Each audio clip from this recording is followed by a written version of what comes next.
اللهم صل وسلم بارك على سيدنا شفيعنا حبيبنا نبينا مولانا محمد بارك وسلم. الحمد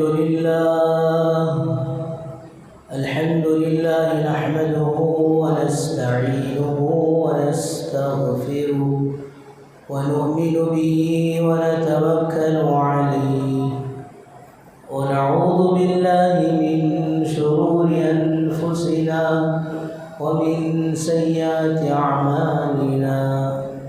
من يهده الله فلا مضل له ومن يضلله فلا هادي له.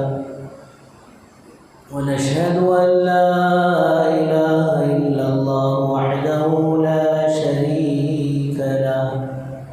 ونشهد أن سيدنا وسندنا مولانا محمدا عبده ورسوله. أما بعد فأعوذ بالله من الشيطان الرجيم. بسم الله الرحمن الرحيم. محمد رسول الله والذين معه أشداء على الكفار رحماء بينهم وتراهم ركعا سجدا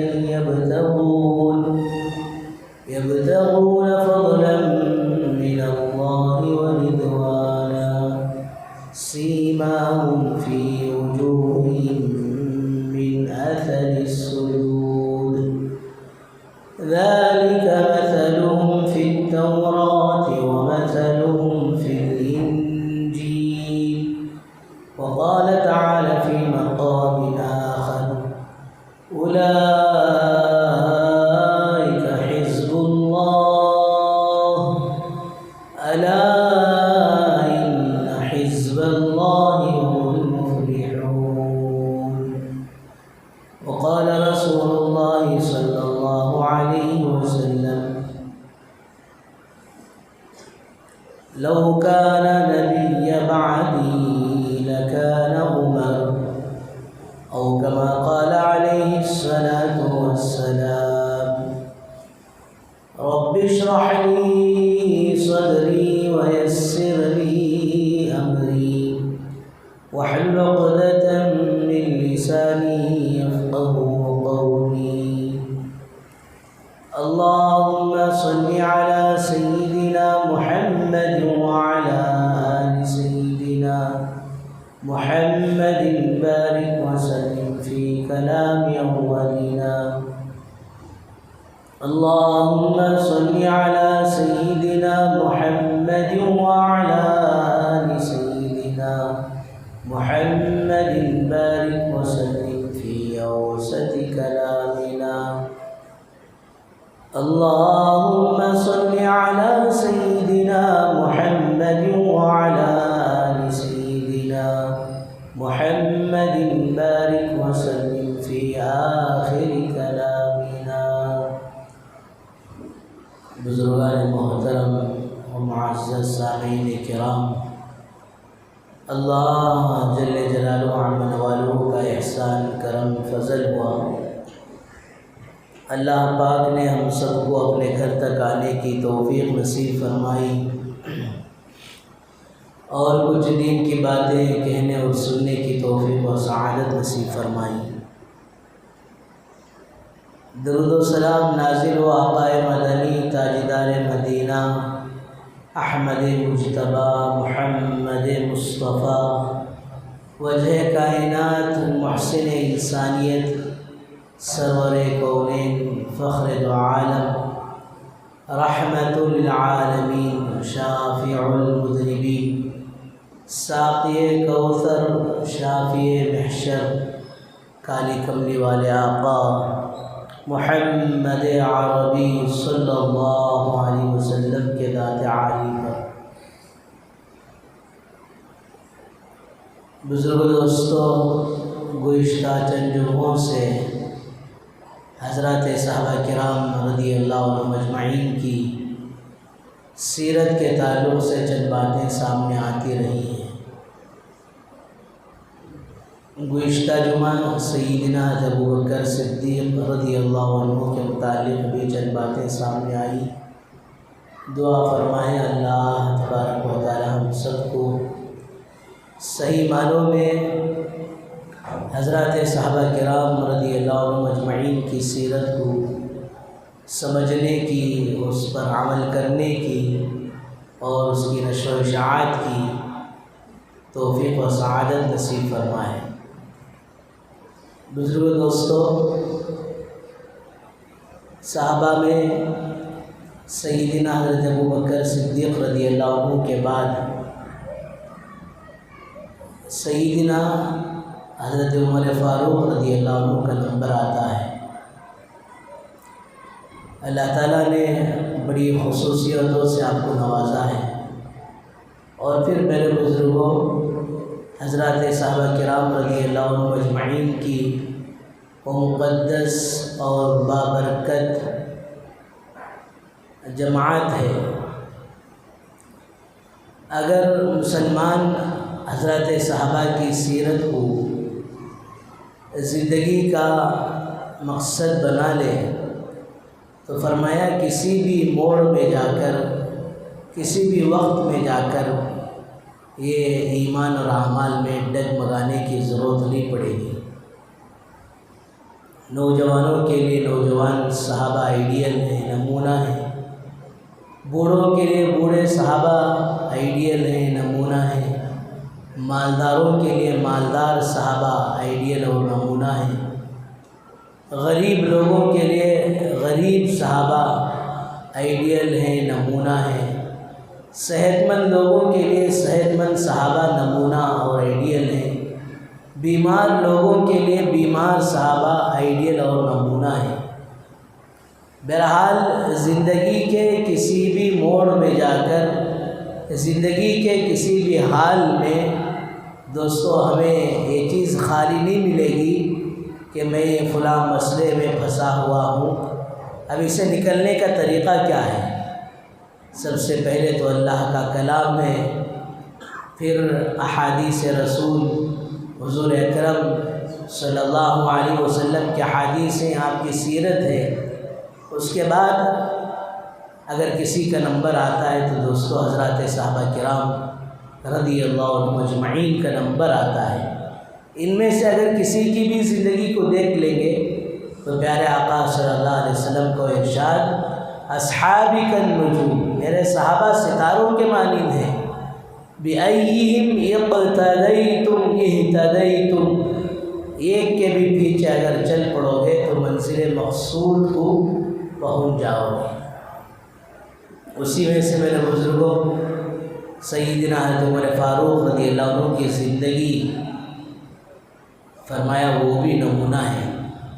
آپ کی زندگی کا ایک ایک پہلو، ایک ایک جز نمایاں ہے۔ آپ ایمان قبول کیے تو اس وقت کا واقعہ بھی بڑا عجیب و غریب ہے۔ کفار مکہ بیٹھ کر مشورہ کر رہے ہیں کہ آخر محمد رسول اللہ صلی اللہ علیہ وسلم نعوذ باللہ من ذالک، ان کا کام آخر کون تمام کرے گا؟ کون محمد کو دنیا سے مٹائے گا؟ تو مشورہ ہوتے ہوتے نگاہ سیدنا عمر فاروق رضی اللہ عنہ پر جا کر ٹکتی ہے کہ میں تیار ہوں۔ اب مکے کے ان سارے کفار و مشرکین کو اس بات کا 100% یقین ہو جاتا ہے کہ اب تک جو کام ہمارے ہاتھ سے نہیں ہوا اب وہ خطاب کا بیٹا عمر کر لے گا۔ سب مطمئن، سب ماشاءاللہ خوش کہ آج تک جو کام ہم سے نہیں ہو سکا وہ کام عمر فاروق رضی اللہ عنہ سے ضرور ہوگا۔ اب تلوار لے کر نکلے، راستے میں ایک صحابی ملے، بولے عمر کدھر کا ارادہ؟ نعوذ باللہ محمد کا سر قلم کرنے کے لیے چل رہا۔ تو پھر انہوں نے بھی تلوار سونپ لی۔ ارے قریش سے کیسے مطمئن ہو گئے، اور پھر انہوں نے کہا بھائی ذرا عمر اپنے گھر کا حال بھی دیکھ لو، اپنے گھر جا کر ذرا گھر کے حالات بھی معلوم کر لو۔ اب پھر دوستو پورے جوش جذبے کے ساتھ غصے کے ساتھ گھر کا رخ کرتے ہیں تو اندر سے قرآن پاک پڑھنے کی آواز آتی ہے۔ اب جیسے ہی گھر میں داخل ہو رہے ہیں تو وہ جو کچھ قرآن مجید کے صفحات تھے وہ جلدی میں چھوٹ گئے، اور پھر جا کر جو پڑھانے والے صحابی تھے وہ بھی چھوٹ گئے۔ اب جاتے ہی مارنا شروع کر دیا، بہنوی کو مارا اور بہن فاطمہ کو مارا، اور کہا تم بھی بے دین ہو گئے، یعنی دین اسلام قبول کر لیا۔ بہن نے کہا اگر وہ حق ہے تو اس کے قبول کرنے میں کیا دشواری ہے اور کیا تردد کی بات ہو سکتی ہے۔ بزرگوں دوستو، حضرت عمر رضی اللہ عنہ جلال میں تھے، بہن سے پہلے بہنوی کو مارا، اس کے بعد بہن کو مارا، اتنا مارا کہ سر سے خون جاری۔ حضرت عمر رضی اللہ عنہ کی بہن وہ بھی پلٹ کر کھڑی ہو گئی، بھائی عمر جس ماں کا دودھ تم نے پیا ہے اسی ماں کا دودھ میں نے بھی پیا ہے، فقضی ما انت قاض، جو تم کرنا چاہتے ہو کر لو، میں تو اسلام سے ہٹنے والی نہیں۔ بزرگوں دوستو، کیسا استقامت ہوگا، کیسے دین پر ثابت قدمی ہوگی۔ اللہ معاف فرمائے، ذرا ہمارے حالات ڈگمگاتے ہیں تو پتہ نہیں ہم کہاں سے کہاں چلے جاتے ہیں۔ نہیں حضرت چھوڑو پرواہ نہیں، ذرا ایڈجسٹ کر لیں گے، 4 کے برابر جی لیں گے، 4 کے برابر جینے کی فکر، 4 کے کھندوں میں 4 کے برابر جنازے میں جانے کی فکر آج دلوں سے نکل گئی۔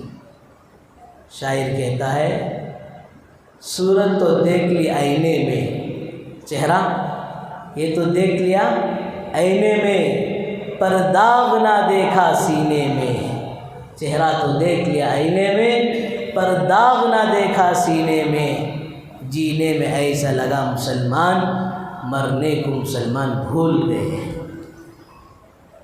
جینے میں ایسا لگا، ایسے خواہشات کے پیچھے لگا، ایسے نفسانی چیزوں کے پیچھے لگا، ایسا دنیا کے پیچھے بھاگ رہا ہے، دوڑ رہا ہے۔ اللہ حفاظت فرمائے، جی ایسا لگایا جینے میں، مرنے کو مسلمان بھول گیا۔ یہ جو میں اب کر رہا ہوں اس کا انجام آخرت میں کیا ہوگا، قبر کی گھاٹیوں میں کیا ہوگا، پل صراط میں کیا ہوگا، حشر میں کیا ہوگا، یہ ساری چیزیں دوستو آج پردہ پڑ گیا۔ اللہ حفاظت فرمائے۔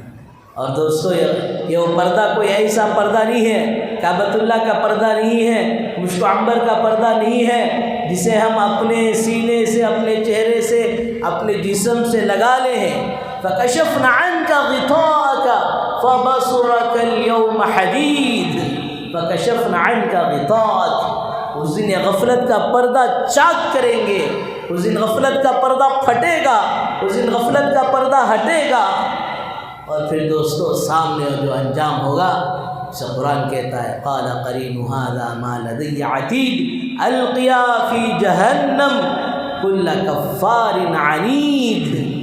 اللہ کہیں گے شیطان کو بھی اس کو بھی دونوں کو پکڑ کر جہنم میں ڈال دو، کل کفار عنید، ہر نافرمان کو، ہر اکڑو کو پکڑ کر جہنم میں، ہر تکبر کرنے والے کو جہنم میں پھینک دو۔ تو بزرگوں دوستو، حضرت فاطمہ رضی اللہ عنہ کی وہ ثابت قدمی، اس لیے حضرات علماء نے فرمایا سیدنا حضرت عمر فاروق رضی اللہ عنہ کو اسلام ملا ہے وہ گھر کی تعلیم کی برکت سے ہے۔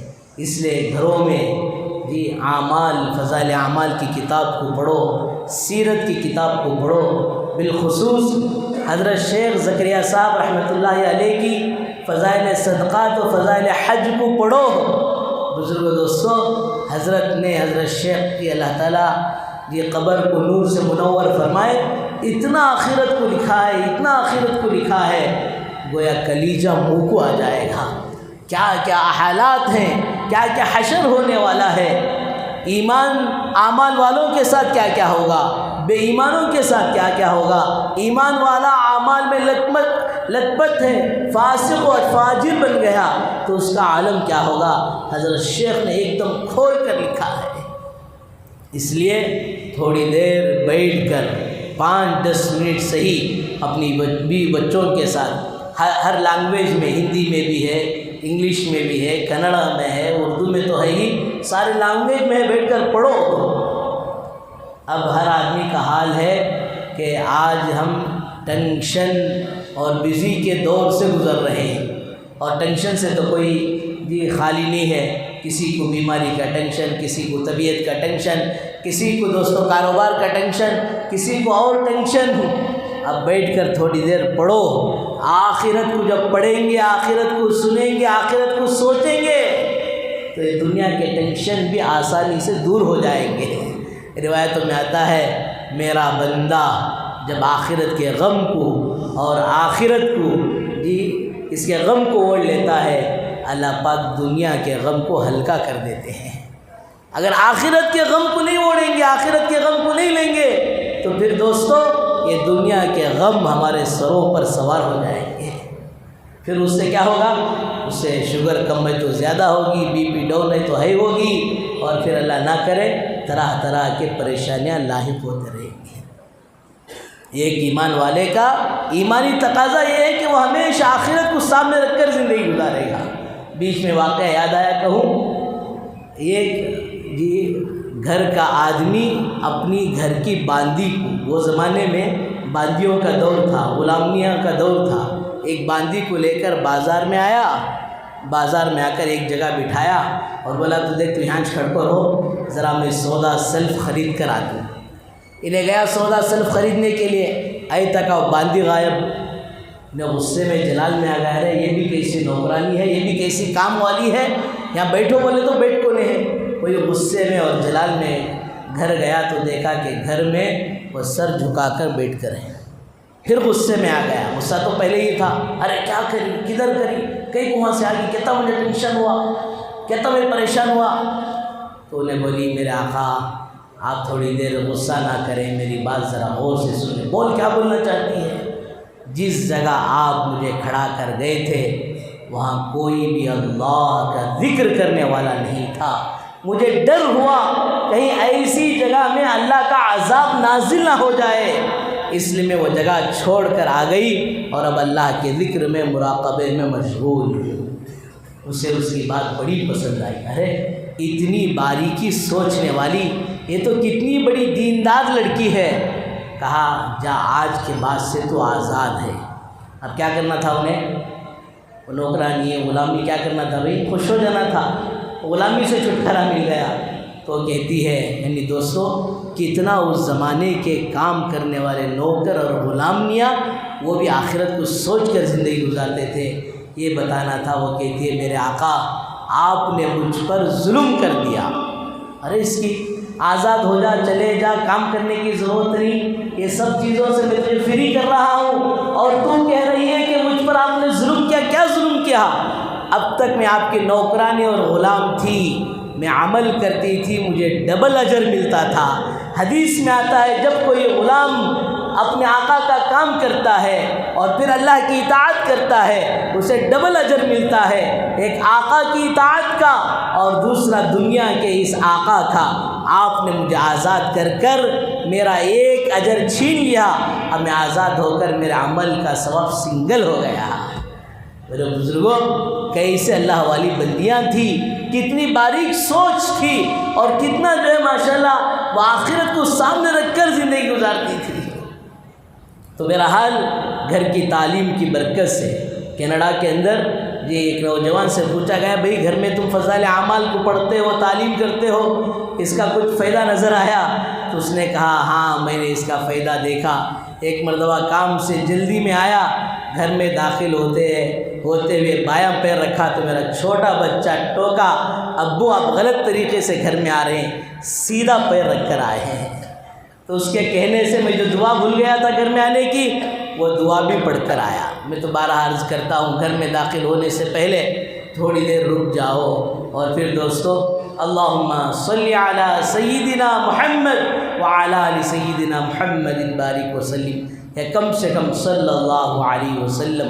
پھر بسم اللہ الرحمن الرحیم، قل هو اللہ احد اللہ الصمد لم یلد ولم یولد ولم یکن لہ کفوا احد۔ کتنے عمل ہو گئے؟ دو، ایک درود ہو گیا اور دوسرا دوستو جی سورہ اخلاص پڑھ لیے، تیسرا سلام کر کر داخل ہو جاؤ۔ اللہ تعالیٰ اس عمل کی برکت سے، اللہ والوں نے لکھا ہے، گھر کی بے برکتی کو دور کر دیں گے، رزق کی تنگی کو، مالی تنگی کو اللہ پاک دور فرما دیں گے۔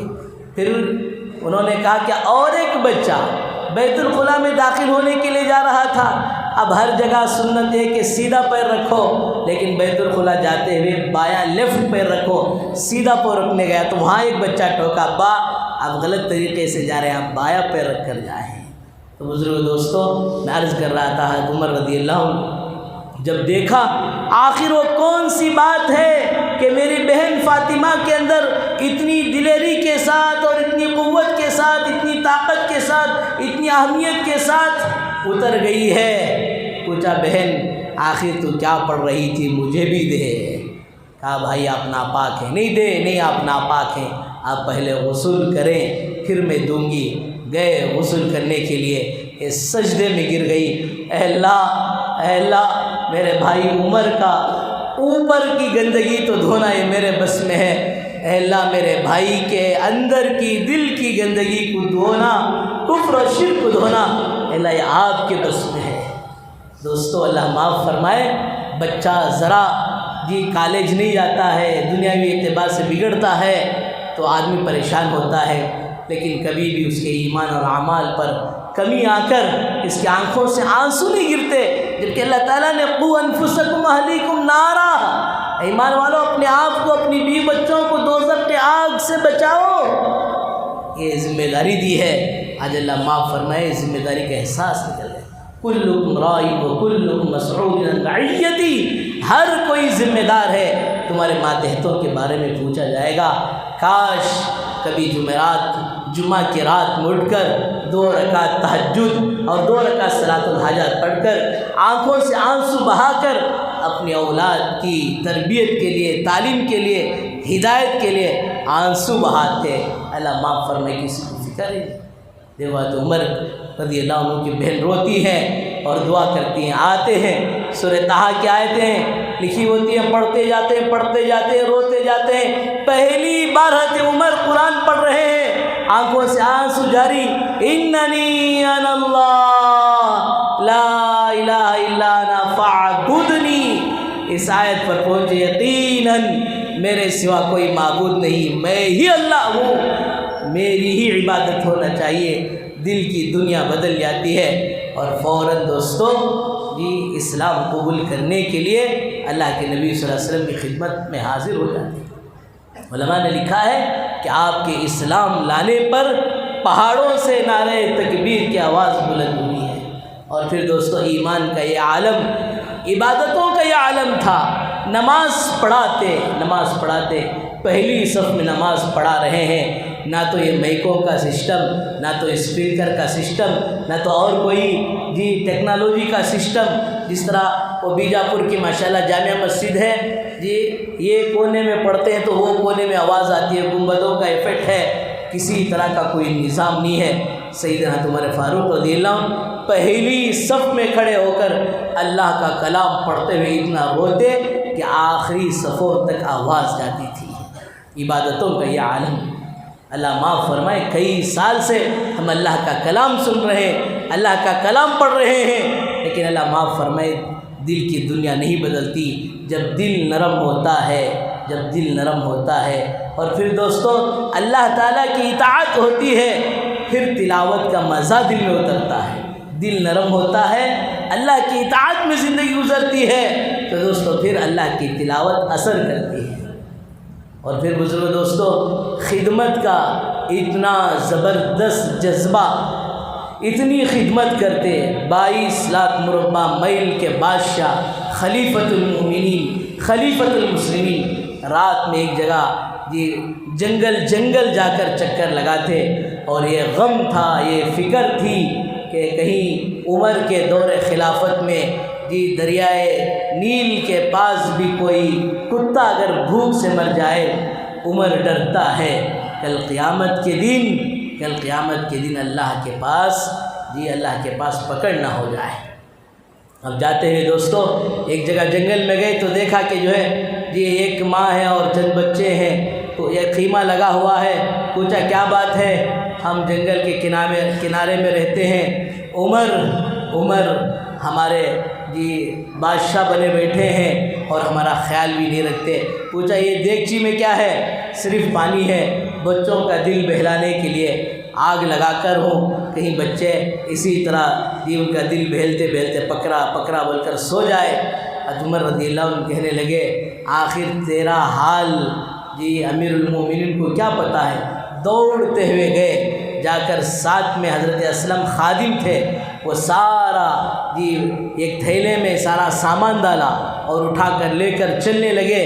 تو خادم اسلم نے کہا حضرت میرے ہاتھ میں دے دیجئے، وَلَا تَزِرُ وَازِرَةٌ وِزْرَ أُخْرَىٰ، کل قیامت کے دن بھی تو ہی میرا بوجھ اٹھائے گا، مجھے ہی اٹھانے دے۔ آئے جلدی چولہا گرم کیے اور اس میں دوستو کچھ ستو وغیرہ ڈال کر یہ تیار کیا، اور پھر جو ہے ان بچوں کو کھلایا پلایا، اور پھر وہ بچے کھیلتے کودتے رہے۔ عمر بیٹھ کر وہیں دیکھتے رہے اور اس بڑھیا سے کہا کہ کل تو جب امیر المومنین، اچھا وہ بڑھیا کہنے لگی کاش حضرت عمر کی جگہ آپ امیر المومنین ہوتے تو کتنا اچھا ہوتا۔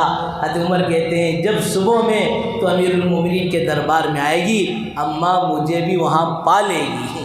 اور پھر دوستو اس کے بعد حضرت اسلم کہتے ہیں حضرت چلو اب تو کام ہو گیا چلیں گے۔ نہیں ان بچوں کو روتا ہوا دیکھ رہا تھا، میرا دل چاہ رہا ہے کہ ان کو ہنستا ہوا بھی دیکھوں۔ حضرت اسلم کہتے ہیں کہ وہ ایک دم گھنی داڑھی اور حضرت عمر کا جی وہ چولہا سلگانا اور پھر وہ دھواں آپ کی داڑھی سے نکلتا ہوا میں دیکھ رہا تھا۔ میرے بزرگ دوستو ایمان ایسا مضبوط، عبادت میں ایسے ماہر، رات بھر کھڑے ہو کر اللہ کے سامنے رونے والے، بلبلانے والے، اور اللہ معاف فرمائے آج ہم چاہتے ہیں کہ جیسے اس زمانے میں حضرات صحابہ کے ساتھ اللہ کی مددیں تھی، آج بھی ہمارے ساتھ اللہ کی مددیں ہو جائیں۔ یہ تو شیخ چلی کا خواب ہے دوستو۔ جب تک ایمان اور اعمال اپنی حقیقت کے ساتھ جی آج امت مسلمہ میں زندہ نہیں ہوگا، امت مسلمہ جب تک دوستو پوری حقیقت کے ساتھ اعمال کی طرف متوجہ نہیں ہوگی، جب تک یہ رونا پیٹنا اور یہ ڈھنڈورا پیٹنا آج مسلمانوں کے ساتھ حالات بعض دفعہ بندہ کہتا ہے اے اللہ میرے حالات دیکھ، اللہ کہتے ہیں بندے پہلے تو اپنے اعمال دیکھیں، تو اعمال کو درست کر لے پھر میں حالات کو درست کر لوں گا۔ حضرت جبرائیل علیہ السلام کے ساتھ جب اللہ کے نبی صلی اللہ علیہ وسلم کا معراج کا سفر ہو رہا تھا، آپ نے دیکھا کہ کچھ چیزیں آسمانوں سے زمین کی طرف اور کچھ چیزیں جو زمین سے آسمانوں کی طرف جا رہی ہیں۔ آپ پوچھ رہے ہیں جبرائیل یہ کیا معاملہ ہے؟ تو حضرت جبرائیل عرض کرتے ہیں یا رسول اللہ آپ کی امت کے اعمال ہیں جیسے یہاں سے جا رہے ہیں ویسے آسمانوں سے فیصلے اتر رہے ہیں۔ تو میرے بزرگ دوستو اپنے ایمان اور اعمال کو ایسے سنوارو جیسے صحابہ نے سنوارا تھا۔ وَإِذَا قِيلَ لَهُمْ آمِنُوا كَمَا آمَنَ النَّاسِ، ایمان لاؤ اس طرح جس طرح ان لوگوں نے ایمان لایا۔ سارے مفسرین کہتے ہیں کہ دوستو یہ ایمان صحابہ کا ایمان ہے۔ الحمدللہ ہم سب ایمان والے ہیں دوستو، یہ پرزنٹ ایمان ہے جو چلو کے برابر ہے، نہ تو اس سے پیاز بجھتی ہے نہ تو اس سے وضو پورا ہوتا ہے، غسل کی بات تو دور کی بات ہے۔ ایک اللہ تعالیٰ کو وانٹیڈ ایمان ہے، وہ وانٹیڈ ایمان حضرات صحابہ کا ایمان ہے، وہ بکیٹ کے برابر سمندروں کے برابر کا ایمان ہے جس سے ہر ضرورت ماشاءاللہ پوری ہو جاتی ہے۔ اپنی عبادتوں کو سنوارو، فجروں کو اٹھو، جب تک جمعہ میں جس طرح مجمع آتا ہے چپلوں کے پاس بھی جگہ نہیں ملتی ہے، سارے مساجد بھرے پڑے ہیں، جب تک فجر میں اس طرح کا منظر نہیں ہوگا تب تک حالات میں کچھ فرق آنے والا میرے بزرگوں دوستوں ہرگز نہیں ہے۔ اپنے اعمال کو سنوارو۔ کتنے دن کی زندگی ہے؟ 2-4 دن کی زندگی، 2.5 منٹ کی زندگی۔ آخرت کا ایک دن اس دنیا کے 50,000 سال کے برابر۔ اور جنہوں نے، صحابہ نے، صحابیات نے، تابعین نے، تبع تابعین نے، اولیاء اللہ نے ایسے ایسے مجاہدے کر کے گئے ہیں، ہم تصور نہیں کر سکتے۔ وہ تو وقتی طور پر مجاہدہ کر لیے، لیکن آج تک، بلکہ آج سے قیامت تک ان کے قبروں میں وہ آرام کر رہے ہیں۔ ان کی قبروں میں نور ہی نور ہے، ان کی قبروں میں چین ہی چین ہے۔ مسلمان سمجھتا ہے کہ زندگی میں چین نہ آئے تو مر جائیں گے، مر کے بھی اگر چین نہیں ملا ان اعمال کی وجہ سے تو پھر کدھر جائیں گے؟ اس لیے بزرگ دوستو، اپنے ایمان اور اعمال کو سنوارنے کی فکر کرو، نمازوں کا اہتمام کرو، سنت اور شریعت کے ساتھ اپنی زندگی گزارو۔ اور ایک اعلان یہ بھی ہے کہ ماشاءاللہ آنے والا جمعہ 15 اگست ہے۔